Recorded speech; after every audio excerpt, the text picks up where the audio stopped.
नमस्कार, आप देख रहे हैं इंडिया टीवी। आपके साथ मैं हूं मीनाक्षी जोशी। महाराष्ट्र की राजधानी मुंबई में इस वक्त चुनाव मंच सजा है और अब मैं बेहद खास मेहमान को उन्हीं के अंदाज में इस मंच पर आमंत्रित करना चाह रही हूं और बहुत माफी के साथ, हो सकता है कुछ गलती हो जाए तो माफ करिएगा।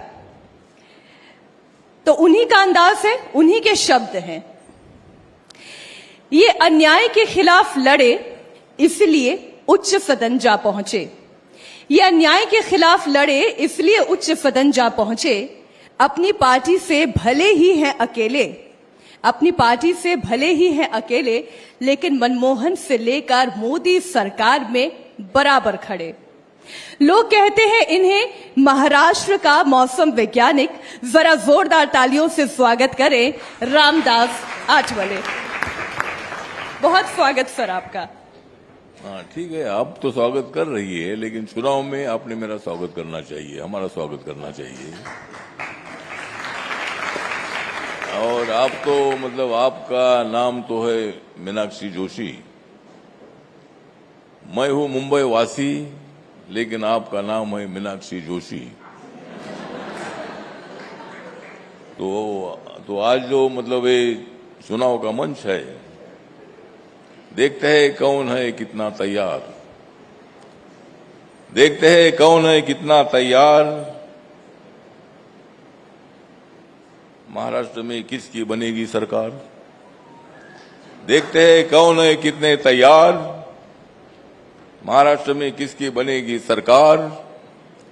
महाविकास आघाड़ी की हो जाएगी हार और महायुति की बनेगी सरकार।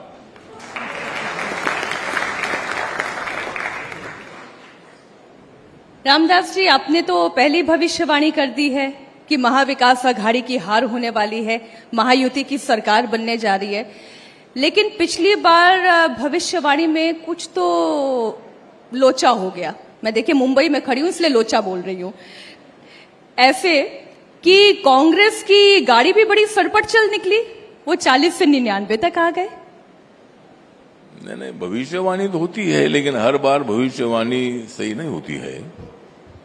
आपने देखा है कि हरियाणा में क्या हुआ था। हरियाणा में एग्जिट पोल की रिपोर्ट थी कि वहां कांग्रेस की सरकार आएगी। और ये भी सच है कि लोकसभा के चुनाव में हमारे एनडीए को नरेंद्र मोदी जी के नेतृत्व में 400 तक सीटें मिलेगी, ऐसा हमारा अनुमान था। लेकिन सीटें उतनी ज्यादा हमारी आई नहीं। लेकिन उसके बावजूद भी सरकार हमने बनाई थी। और अभी लोकसभा के चुनाव में आपको मालूम है कि इंडी आघाड़ी ने बहुत ही गलत प्रचार किया था। बाबा साहब अम्बेडकर जी ने दिया हुआ संविधान बदलेगा, आरक्षण चला जाएगा। इसी तरह के प्रचार से हमारे दलित समाज के लोग, माइनॉरिटी के संबंध में गलत प्रचार करने से माइनॉरिटी का वोटर के साथ ब्लैकमेल करके ज्यादा से ज्यादा वोट कांग्रेस और अपोजिशन ने लिया था। लेकिन उसके बावजूद भी हमारी 293 सीटें जीतकर हम लोग सत्ता में आए हैं। हम लोकतंत्र को मानते हैं। जरूर अपोजिशन स्ट्रांग होना चाहिए और आज अपोजिशन स्ट्रांग है, लेकिन अपोजिशन स्ट्रांग है लेकिन हम आर्म स्ट्रांग है, हम भी स्ट्रांग है। और हमारी सरकार में 5 साल तक सरकार चलाने की हिम्मत नरेंद्र मोदी जी में है और हम सरकार चलाएंगे। लेकिन इस महाराष्ट्र के चुनाव में वो संविधान का मुद्दा नहीं चलेगा, आरक्षण जाएगा ये मुद्दा नहीं चलेगा, या डेवलपमेंट का मुद्दा चलेगा, मुंबई का डेवलपमेंट, महाराष्ट्र का डेवलपमेंट। और इसीलिए हमें पूरा विश्वास है कि महाराष्ट्र की जनता जरूर महायुति को सत्ता में लाएगी। यानी राहुल गांधी की दाढ़ी अब भारी नहीं पड़ेगी? नहीं, राहुल गांधी भारी नहीं पड़ेगी। मतलब इस देश में है नरेंद्र मोदी जी की आंधी। जब तक इस देश में नरेंद्र मोदी जी की आंधी, कैसे बनेगी प्रधानमंत्री राहुल गांधी?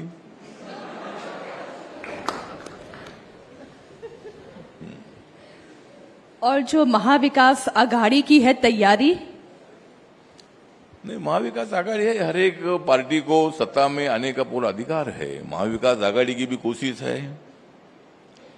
माननीय शरद पवार साहब बड़े खिलाड़ी है, लेकिन हम लोग भी कोई कच्चे खिलाड़ी नहीं है।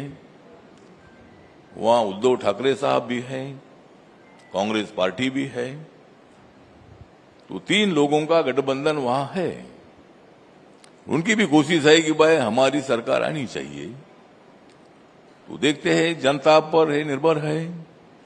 जनता देखेगी 5 साल में कौन सी पार्टी ने क्या किया है, 2.5 साल में माननीय उद्धव ठाकरे सरकार ने क्या क्या किया था, और एकनाथ शिंदे सरकार ने मतलब 2.5 साल में, 2.25 साल में, 2.5 साल में क्या क्या किया है।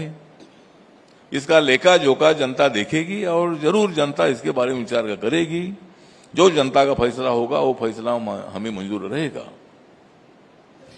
मैं तो यहाँ मुंबई आई। मुंबई आने के बाद जितने यहाँ के लोगों से बातचीत हो पाई और जो समझ में आया कि अभी तो जनता असली और नकली के ही फेर में फंसी हुई है। अब असली सेना ठाकरे के पीछे जाए या फिर एकनाथ शिंदे वाली सेना को अपनाएं, या शरद पवार के पीछे एनसीपी वाले जाएं, उनके सपोर्टर जाएं, या फिर अजीत पवार को अपनाएं। नहीं, मुझे लगता है कि असली तो दोनों ही है, लेकिन इलेक्शन कमीशन ने जिस तरह नियम बनाया गया है, एकनाथ शिंदे जी 40 एमएलए को साथ में लेकर हमारे साथ आ गए, माननीय उद्धव ठाकरे साहब को छोड़कर। इसलिए वो आए कि उनको बाला साहब ठाकरे जी का सपना पूरा करना था। कांग्रेस पार्टी के साथ, एनसीपी के साथ रहने से बाला साहब ठाकरे जी का सपना पूरा नहीं हो रहा था। इसलिए एकनाथ शिंदे जी 40 एमएलए को एक साथ ला रहे थे। क्या कर रहे थे उद्धव ठाकरे जी, क्या कर रहे थे संजय राउत जी? आपके 40 एमएलए को 56 एमएलए में से 40 एमएलए हमारे साथ आए, और एकनाथ शिंदे जी के साथ 40 एमएलए आने से 2/3 मेजोरिटी जो होती है, कानून है कि भाई 2/3 मेजोरिटी से अगर कोई एक पार्टी से बाहर आता है तो उनको मान्यता दी जाती है। इसलिए धनुष बाण जो है, धनुष बाण का सिंबल जो है, ये एकनाथ शिंदे जी को मिला। इसलिए एकनाथ शिंदे जी की शिवसेना असली है और उद्धव ठाकरे जी की शिवसेना नकली है। उसी तरह शरद पवार साहब तो बड़े नेता है, उनके बारे में हमें बहुत बड़ा आदर भी है, और मुझे उन्होंने पहले महाराष्ट्र सरकार में मंत्री बनाया था। मैं सिद्धार्थ हॉस्टल में रहता था, वडाला में, इधर नजदीक में रहता था, और इसी रोड से मैं चलकर इधर में आता था। भारत माता थिएटर में मराठी फिल्म देखने के लिए मैं बहुत बार इधर आता था, और इसीलिए मतलब पवार साहब के बारे में हमें बहुत बड़ा आदर भी है। लेकिन पवार साहब ने मतलब अजीत दादा पवार जी को मतलब उनका जो कहना था कि वह अपन अगर शिवसेना के साथ जा सकते हैं तो बीजेपी के साथ भी जाना चाहिए। नरेंद्र मोदी जी के कंधे को कंधा मिलाकर शरद पवार साहब ने देश के विकास में हिस्सा लेना चाहिए, लेकिन शरद पवार साहब ने नहीं माना, और अजीत पवार जी ने 41-42 एमएलए को साथ में लेकर हमारे साथ आ गए। इसीलिए अजीत पवार जी की जो राष्ट्रवादी कांग्रेस है, ये असली कांग्रेस है, और पवार साहब की नकली कांग्रेस है। इसी तरह की भूमिका है। मतलब जो इलेक्शन कमीशन ने और कोर्ट ने जो फैसला दे दिया है उसके मुताबिक मतलब असली और नकली का जो जवाब है, जवाब हमने नहीं दिया है, इलेक्शन कमीशन ने दे दिया है। आठवले जी, मैं आपकी एक विश लिस्ट पढ़ रही थी। आपकी एक विश लिस्ट है, वो मैं जरा दर्शकों के सामने पढ़ देती हूँ। महायुति में आपकी विश लिस्ट ये कहती है कि आपको 5 सीटें मिलनी चाहिए। अरे हमको 5 सीटें नहीं, अभी एक भी सीट देने के लिए तैयार नहीं है। मतलब 5 सीटें तो ठीक है, हमने तो मांगी है, लेकिन महायुति के नेताओं ने, मेरी पार्टी छोटी पार्टी है, लेकिन एक जमाना था कि भारतीय जनता पार्टी के 1982 में तो 2 एमपी थे। आज भारतीय जनता पार्टी के इतने 2014 में 282 एमपी बन गए, 2019 में 303 एमपी बन गए। अभी थोड़े कम हो गया है, लेकिन मेरी आज छोटी पार्टी है। इसीलिए माननीय देवेंद्र फडणवीस जी को हमारा कहना है कि हमारी पार्टी गांव-गांव में है, हमारी पार्टी मुंबई के बस्ती-बस्ती में है, हमारी पार्टी शहरों के बस्ती-बस्ती में, गली-गली में है। इसीलिए हमने 5 सीटें मांगी है, लेकिन वो 5 सीटों में से कोई 3-4 सीटें तो आरपीआई को मिलनी चाहिए। हमें सत्ता की भागीदारी मिलनी चाहिए। एक आधा एमएलसी पद हमको मिलना चाहिए, मंत्री पद हमको मिलना चाहिए, महामंडल में भी हमारे चेयरमैन बनना चाहिए। और इसीलिए सत्ता में भागीदारी आरपीआई को मिलनी चाहिए। इसी तरह की हमारी डिमांड है। हमारी 1-2 दिन में मतलब महायुति के नेताओं के साथ मेरी चर्चा होगी और उसमें रिपब्लिकन पार्टी को कितनी सीट मिलेगी, सरकार आने के बाद क्या क्या देने वाले हैं, इसके संबंध में हमारा एग्रीमेंट होगा। कुछ हमारी डिमांड भी होगी और उस डिमांडों के साथ मतलब हमारी जो मांगे होगी हमारे दलित समाज की, बाकी की जो मांगी है उस मांगों को पूरा करने का वादा भी हमको मिलना चाहिए। उसी तरह हमारी 1-2 दिन में हमारी मीटिंग हो जाएगी और उसमें आरपीआई को कितनी सीट मिलती है वो देखते हैं। मैडम, आप तो अपनी पार्टी के लिए पूरी बिसात बिछा रहे हैं और राज ठाकरे जी कोशिश में थे, उनका पत्ता साफ कर रहे हैं। राज ठाकरे जी भी तो आना चाहते हैं महायुति में। नहीं, राज ठाकरे नहीं आना चाहते थे। मतलब राज ठाकरे जी लोकसभा में उन्होंने सपोर्ट किया था, लेकिन विधानसभा में उन्होंने पूरी सीट लड़ने का ऐलान किया है। तो अच्छी बात है, राज ठाकरे जी को पार्टी को अधिकार, उनकी महाराष्ट्र नवनिर्माण सेना है, मन से है और लोग खुद अपने बलबूते पर लड़ने का निर्णय उन्होंने ले लिया है। बहुत अच्छी बात है। आप ही ने तो कहा था ना सर कि क्या जरूरत है, हम है ना महायुति में। नहीं, मैंने बोला था कि भाई मैं तो महायुति में है, इसीलिए उनको लेने की जरूरी नहीं है। इतने मुझे टिकट नहीं मिल रहा है तो उनको कहाँ से मिलेगा, और इसीलिए मतलब टिकट का विषय भी है तो वो बात नहीं है।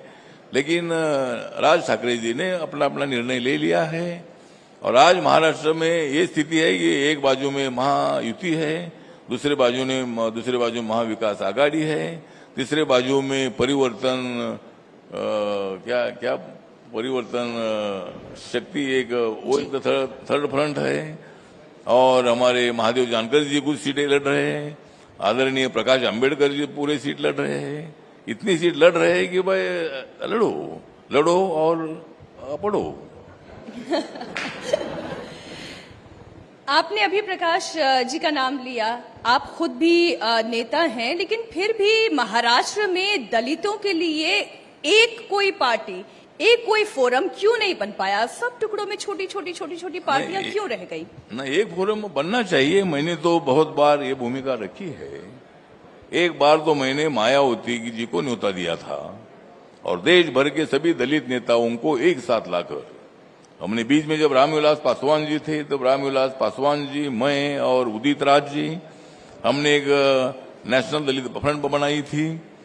तो देश के सभी नेता अगर एक साथ आते हैं तो मैं एक प्रस्ताव दिलाना चाहता हूं कि अगर मायावती है, प्रकाश अंबेडकर जी है, मैं हूं, हमारा चिराग पासवान जी है, ऐसे कई नेता अपने देश भर में है, तो सभी नेताओं का अगर एक पार्टी बनती है, वो तो बनना मुश्किल है, लेकिन अगर ऐसी पार्टी बनती है तो मायावती को उसका नेशनल अध्यक्ष बनाकर हम लोग आगे जा सकते हैं।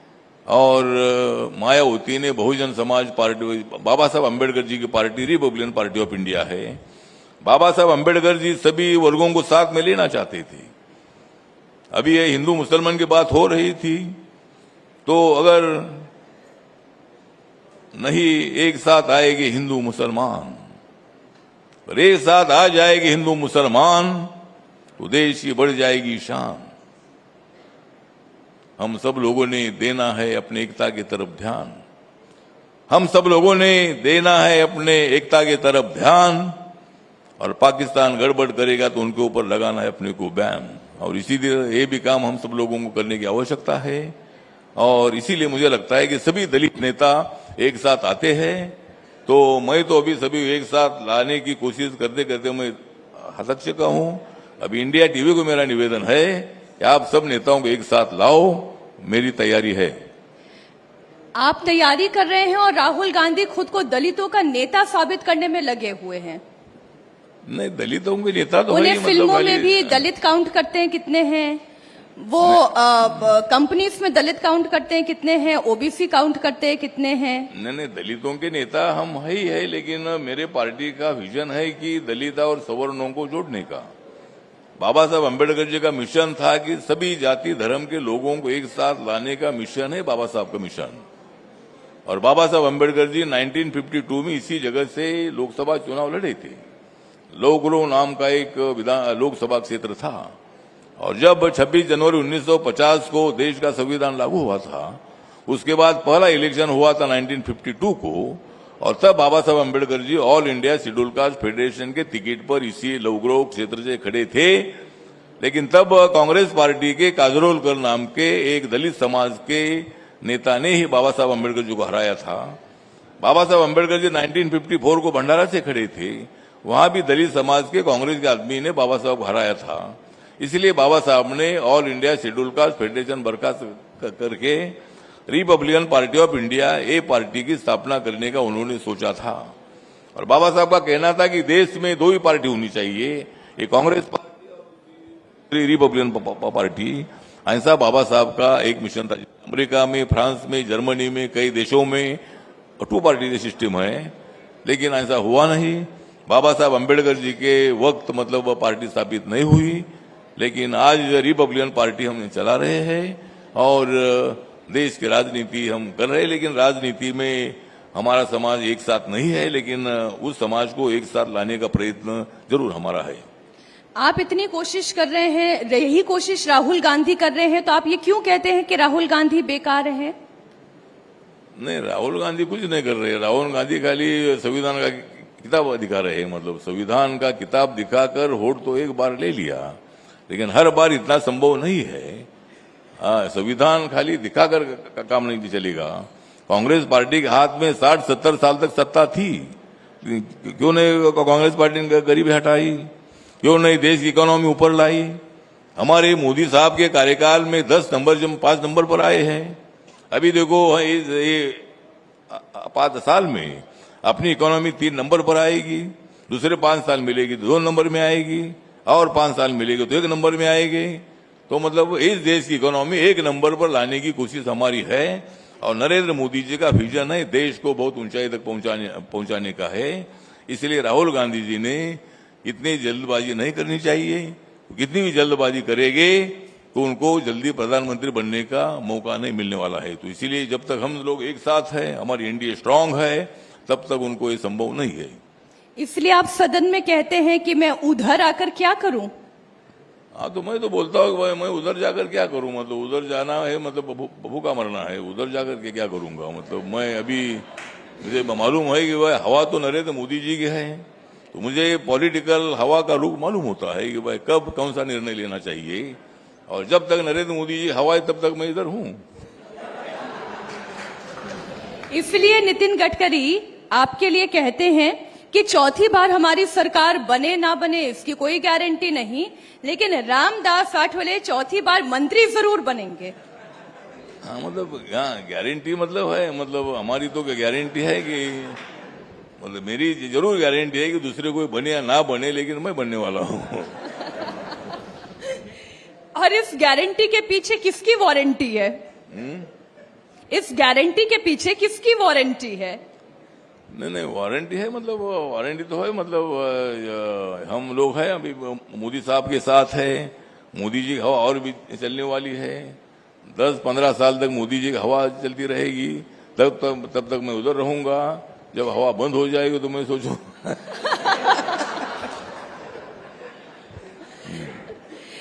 अच्छा, महाराष्ट्र पर मैं फिर से आती हूं। महाराष्ट्र की राजनीति में सबसे कद्दावर नेता आपको कौन लगता है? नहीं, नेता तो कौन, मतलब अभी जिस तरह आपने मुझे पूछा है, तो महाराष्ट्र में इतने 2 पार्टियों को साथ में लाकर अपनी ताकत बढ़ाने वाला कौन नेता होगा? तो देवेंद्र फडणवीस जी है। देवेंद्र फडणवीस जी 5 साल मुख्यमंत्री रहे, और देवेंद्र फडणवीस जी ने एकनाथ शिंदे जी को, अजीत दादा जी को साथ में ले लिया है। मतलब उन्होंने उनको तो तोड़ा नहीं है। मतलब अभी बात चल रही थी कि भाई एनसीपी और शिवसेना को तोड़ने का काम बीजेपी ने किया है और किया है, लेकिन ऐसा कुछ नहीं है। हमने मतलब शिवसेना और राष्ट्रवादी कांग्रेस को तोड़ा नहीं है। हमने खाली एकनाथ शिंदे और अजीत दादा को हमारे साथ जोड़ा है। मतलब वो काम हमने किया, वो हमारे साथ आए, इसीलिए हमने उनको साथ में लिया है। तो सबसे बड़ा नेता तो आपने देवेंद्र फडणवीस बता दिया। मौजूदा परिस्थिति में कौन सा नेता ऐसा है जिसके साथ जनता नहीं जाने वाली? कौन सा नेता ऐसा है? जिसे जनता नकारेगी? नहीं, जनता तो सबके साथ होती है, लेकिन कम ज्यादा होती है, और सबसे ज्यादा जनता हमारे साथ है, इसलिए हम सत्ता में आएंगे। कम जनता जिनके पास है वो अपोजिशन में जाएगी, और भी कम जनता है तो उनका एक भी आदमी चुनकर आएगा नहीं, और कम जो लोग हुए तो उनका डिपॉजिट जब्त हो जाएगा। तो मतलब इसी तरह है, तो आदमी सबके साथ होते, कौन से आदमी के साथ नेता ने ऐसा नहीं है। आजू बाजू में सब लोग होते हैं, तुम आगे बढ़ो हम तुम्हारे साथ है। मैं तो बोलता हूँ, अरे मैं आगे बढ़ रहा हूँ तो आगे कब बढ़ेगा? मैं तो हमेशा बोलता हूँ कि मैं आगे बढ़ रहा हूँ तो आगे कब बढ़ेगा, मैं दुश्मन के साथ लड़ रहा हूँ तू कब लड़ेगा। मतलब ये काम हमारे लोगों ने करना है। तो सबके साथ लोग होते हैं, लेकिन कम ज्यादा होते हैं।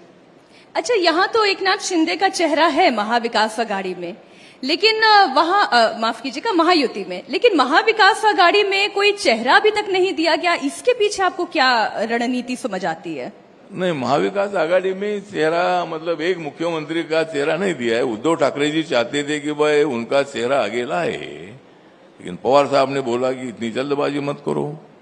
कांग्रेस पार्टी ने बोला कि नहीं, ऐसा नहीं हो सकता है।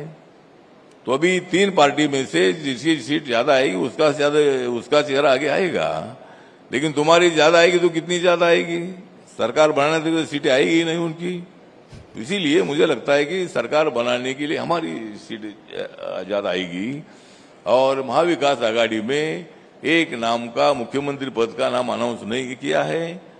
हर आदमी मुख्यमंत्री बनने के लिए तैयार है।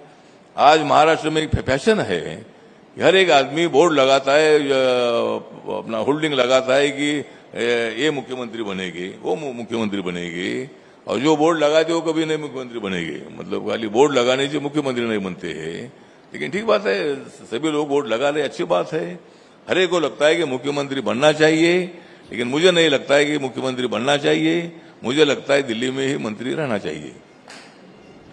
तो अभी आपका अब आखिरी सवाल, क्योंकि आपने कहा कि आप मौसम वैज्ञानिक हैं और महाराष्ट्र का मौसम आप बहुत अच्छे से जानते हैं, तब महाराष्ट्र का मौसम क्या कह रहा है?